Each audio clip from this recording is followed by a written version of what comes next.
Salam sukacita, salam sehat, salam mujizat, dan selamat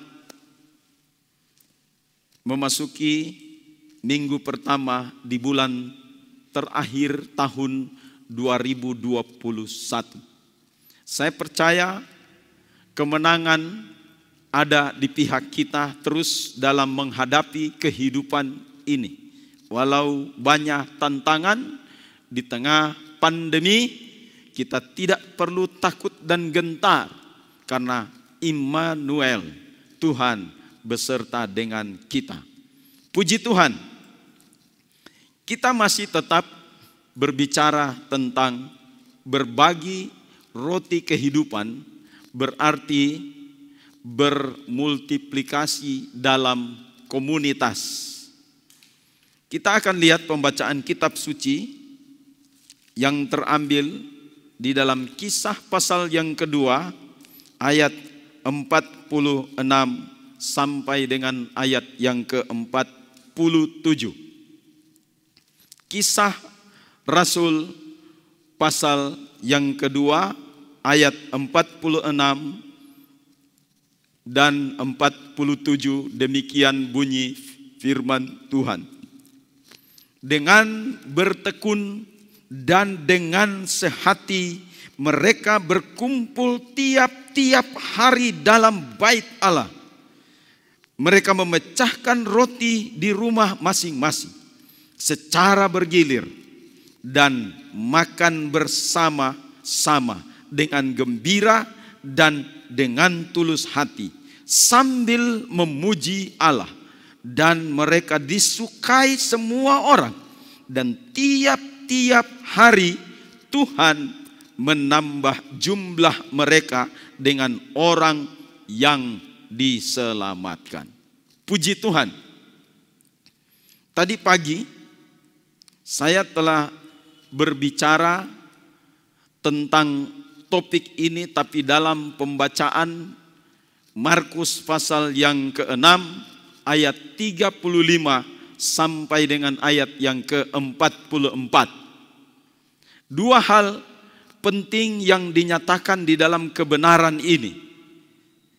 Yang pertama adalah kita harus memahami makna dari roti yang sesungguhnya. Matius 4 ayat 4 berkata, Yesus pernah berkata bahwa bukan saja dari roti manusia boleh hidup, tetapi firman yang keluar dari mulut Allah. Itu adalah roti yang sesungguhnya. Kemudian juga pada pembahasan setelah Yesus memberi makan 5.000 orang, ia menyatakan di dalam Yohanes pasal yang ke-6 ayat yang ke-35. Yesus menyatakan di situ, akulah roti kehidupan.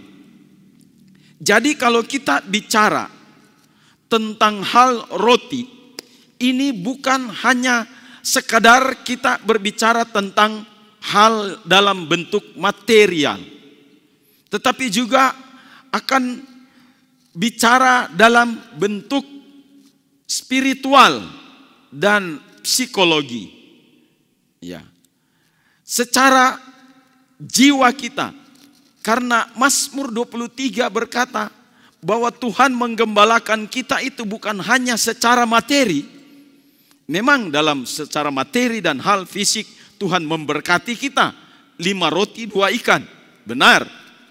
Juga Tuhan memelihara kita dalam hal finansial. Allahku akan memenuhi segala keperluanmu menurut kekayaan kemuliaannya dan lain sebagainya. Tetapi Tuhan juga menggembalakan kita, di mana Tuhan berkata, Mazmur Daud menyatakan bahwa ia menyegarkan jiwaku. Jadi ada penyegaran dari jiwa kita. Bukan hanya dalam bentuk material, tetapi dalam bentuk spiritual. Tuhan mau nyatakan supaya perjalanan kehidupan ini menjadi seimbang. Tadi pagi saya sudah menjelaskan juga tentang 5 bentuk atau kebenaran dari roti yang diceritakan sepanjang kitab suci ini. Yang pertama adalah manna. Dalam bahasa Ibrani man. Kita tahu bahwa manna adalah makanan sorga. Roti yang turun dari sorga. Waktu bangsa Israel keluar dari Mesir menuju tanah Kanaan, mengadakan atau menempuh perjalanan yang panjang, beredar di padang gurun 40 tahun. Jadi total perjalanan lebih dari 40 tahun. Tidak mengolah ladang, tidak mengolah apapun untuk makan dan minum dengan jumlah bangsa yang begitu besar. Tapi Tuhan tetap memelihara di mana manna itu turun dari surga. Ini adalah mujizat yang luar biasa. Secara rohani, kita juga adalah Israel rohani yang sedang bergerak, berjalan, dipanggil dari kegelapan datang kepada terang yang ajaib. Di mana kita dipanggil dari kegelapan Mesir menuju terang Kanaan. Tapi di dalam perjalanan itu kita membutuhkan manna surgawi. Dan Allah memenuhi segalanya. Ini adalah makanan rohani kita yang luar biasa. Kebenaran roti yang kedua, yaitu roti sajian. Roti sajian atau dalam bahasa Ibrani disebut lechem panim adalah roti yang selalu ada di tabernakel Musa. Kalau mau masuk di ruang mahasuci ada di sebelah kanan. Ada 6 susun tiap 2 jejer. 6 susun roti sajian, total 12. Jadi 6, total 12. Ini bicara tentang roti sajian yang ada di meja roti pertunjukan. Di mana kehidupan ini harus limpah dengan roti firman Tuhan. Yang selalu dibagikan. Di mana setiap hari kita diberi makan roti firman Tuhan. Yang memberikan kehidupan bagi kita sekalian. Firman Tuhan adalah tulisan atau catatan isi hati Tuhan. 2 Timotius 3 ayat 16 berkata, segala tulisan yang diilhamkan Allah memang bermanfaat untuk mengajar, menyatakan yang salah, memperbaiki kelakuan, dan mendidik orang dalam kebenaran. Jadi roti firman akan menuntun kita. Roti sajian juga kita bisa temukan di Ka'bah Salomo. Kemudian kebenaran yang ketiga, yaitu roti tak beragi. Atau disebut hamatsot. Ya. Atau matsah. Ini roti tak beragi. Ini selalu ada dalam perayaan Israel, hari raya roti tak beragi. Itu selalu ada disediakan. Ini berbicara tentang Yesus Kristus yang tanpa ragi, tanpa dosa. Akan terus membentuk kehidupan kita menjadi semua ragi-ragi dosa yang ada di dalam kehidupan kita. Kalau roti tanpa ragi itu ada, maka kita dikuduskan oleh Tuhan, ya, oleh Yesus Kristus. Jadi kita akan berjalan di dalam kuasanya, di dalam pengampunannya. Jangan kita tergelincir ke hal-hal yang berbau dosa, tetapi kita diarahkan di dalam kebenarannya tanpa ragi, tanpa dosa, kita terus disucikan Tuhan. Haleluya. Kebenaran roti yang keempat yaitu disebut dengan roti unjukan atau disebut dengan lechem tefuna. Itu dalam bahasa Ibrani, unjukan. Ini kita temukan pada hari Pantekosta. Hari Pantekosta imam besar membuat roti bundar dua, yang satu Israel dan yang satu non-Israel. Orang yang berkenan kepada Allah, bangsa yang terpilih dan bangsa yang tak terpilih, dibawa kepada Tuhan untuk didamaikan, untuk memohon anugerahnya sepanjang masa. Ini bicara tentang bagaimana Tuhan Yesus Kristus menebus manusia itu, bukan hanya Israel saja, tetapi juga setiap orang, semua bangsa. Maka amanat agung yang termaktub dalam Matius pasal 28 ayat 19-20 itu, pergilah jadikanlah semua bangsa menjadi muridku. Jadi kita melihat di sini bahwa ada satu kebenaran yang terus dinyatakan. Roti unjukan yang memohon kepada Tuhan, di mana imam besar agung Yesus Kristus telah membawa bangsa ini memohon supaya ada pendamaian kepada Tuhan, supaya ada satu terobosan yang baru, supaya ada kehidupan yang lebih berarti dari yang kemarin. Kita akan terus berjalan di dalam kuasa-Nya, bukan hanya untuk orang Israel janji ini, tetapi seluruh bangsa-bangsa, termasuk saudara dan saya. Bersyukurlah kita dengan kebenaran ini, di mana kita terus mendapatkan bagian dari roti kehidupan. Dan yang kelima itu didapatkan dalam perjanjian baru. Ya, seperti yang saya sebut tadi dalam Yohanes pasal 6 ayat 35. Yesus berkata, "Akulah roti kehidupan." Ya, di situ dikatakan artos tes zoes, roti kehidupan. Jadi semua gambaran atau analogi tentang roti dalam perjanjian lama ini digenapkan di dalam perjanjian baru. Yesus adalah roti kehidupan. Kalau kita memperhatikan dalam uraian-uraian tadi bahwa roti itu firman. Dan sebenarnya firman itu yang dinyatakan dalam tulisan. Tapi ada lagi firman yang dinyatakan dalam wujud manusia. Jadi ini firman. Ini catatan-catatan ini, ya. 66 kitab, 39 perjanjian lama, 27 perjanjian baru.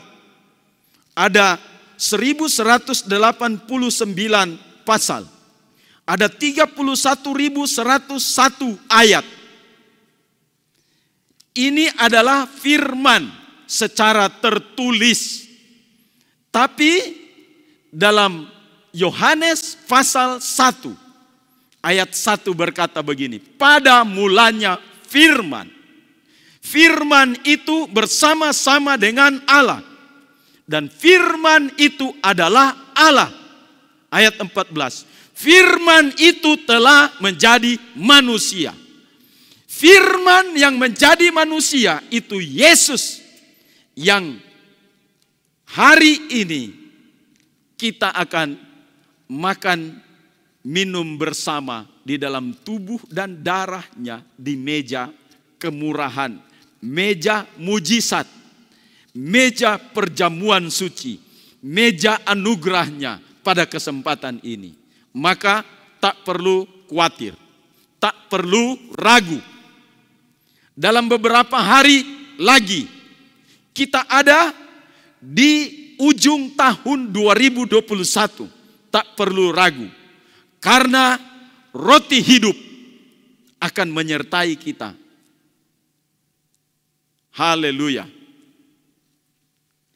Yesaya 7 ayat 14.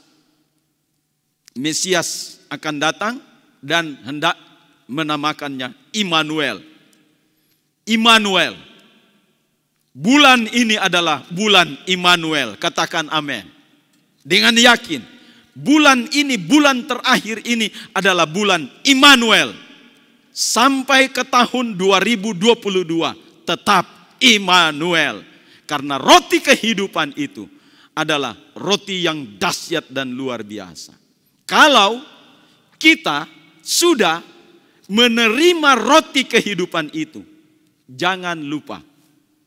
Tadi pagi saya mengambil ayat dalam Markus pasal 6 ayat 39 sampai 42, bagaimana cara yang efektif untuk berbagi roti.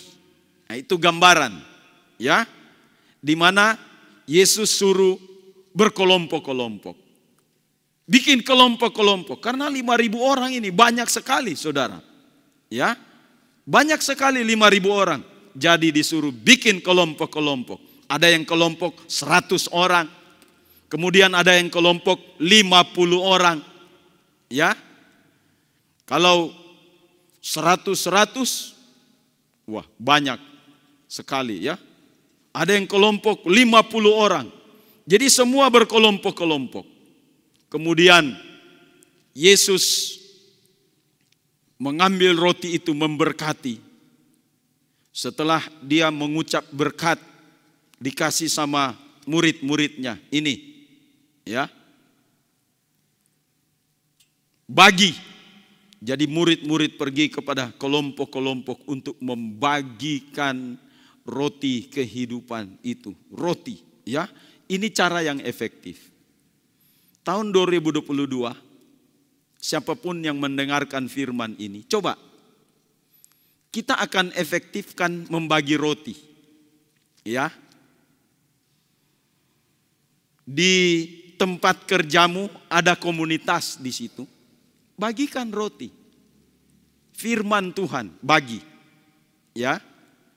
Di toko ada karyawanmu di situ. Bagikan roti kepada mereka. Di komunitas olahraga misalnya, ada komunitas sepeda, bagikan roti di situ. Di WA ada grup-grup WA masing-masing, ya.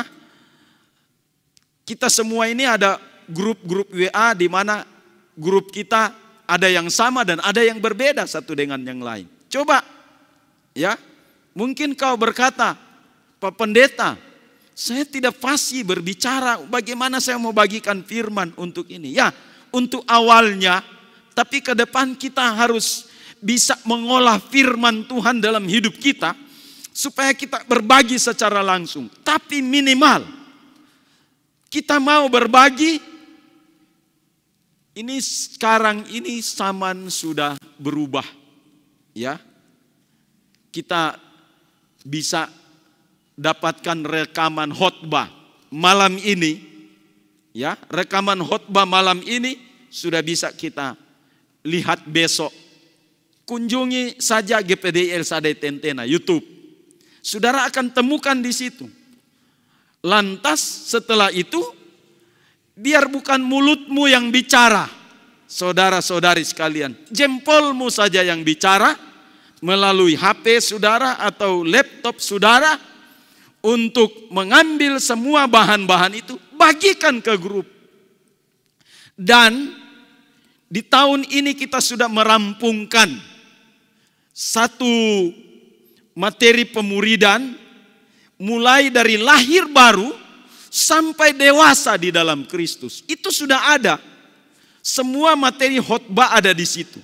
Kalau saudara mau ingin melihat lebih lagi, mungkin saudara pernah lupa dengan khotbah yang dikhotbahkan bulan Februari bulan Maret, bulan April itu bicara tentang lahir baru di dalam Kristus. Kemudian bulan Mei, bulan Juni itu berbicara tentang pertumbuhan di dalam Kristus. Kemudian bulan Juli, bulan Agustus itu bicara tentang dewasa di dalam Kristus. September, Oktober, November itu bicara tentang multiplikasi di dalam Kristus. Semuanya lengkap ada di situ, berseri semuanya, beraturan di situ. Ya, karena dalam 5 tahun ini kita akan menerobosi satu pemahaman tentang konsep murid atau konsep gereja dengan analogi tubuh. Sebagaimana tubuh itu lahir, demikian juga kekristenan kita ada kelahiran kembali.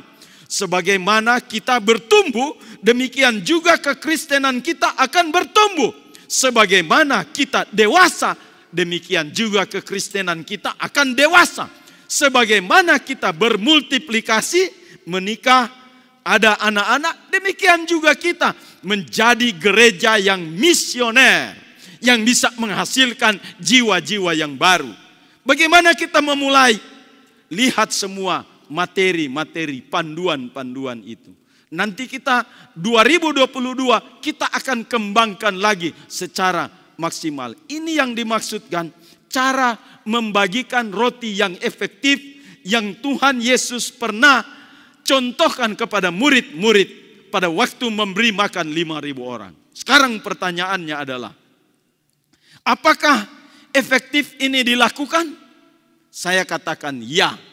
Siapa yang pernah melakukannya? Yesus dalam melakukan itu bukan hanya sampai di situ saja, tapi ternyata yang menjawab pertanyaan ini adalah Kisah pasal yang kedua ayat 46 sampai 47 tadi yang dibacakan. Inilah bagaimana firman itu progresif. Dia bisa maju dan memberikan penyataan-penyataan yang luas dalam diri kita. Ya. Saya membacanya kembali supaya kita tidak gagal memahami tentang apa maksud Tuhan di dalam komunitas dan di dalam berkelompok-kelompok itu dalam membagikan roti. Saya baca lagi.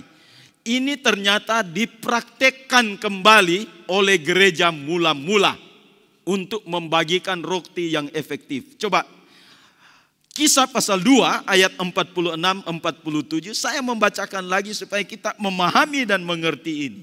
Malam ini kita akan fokus pada memahami bahwa ini bukan hanya sekadar teori tapi praktek. Demikian bunyi firman Tuhan. Dengan bertekun dan dengan sehati mereka berkumpul tiap-tiap hari dalam bait Allah. Jadi berkumpul tiap-tiap hari dalam bait Allah. Untuk apa?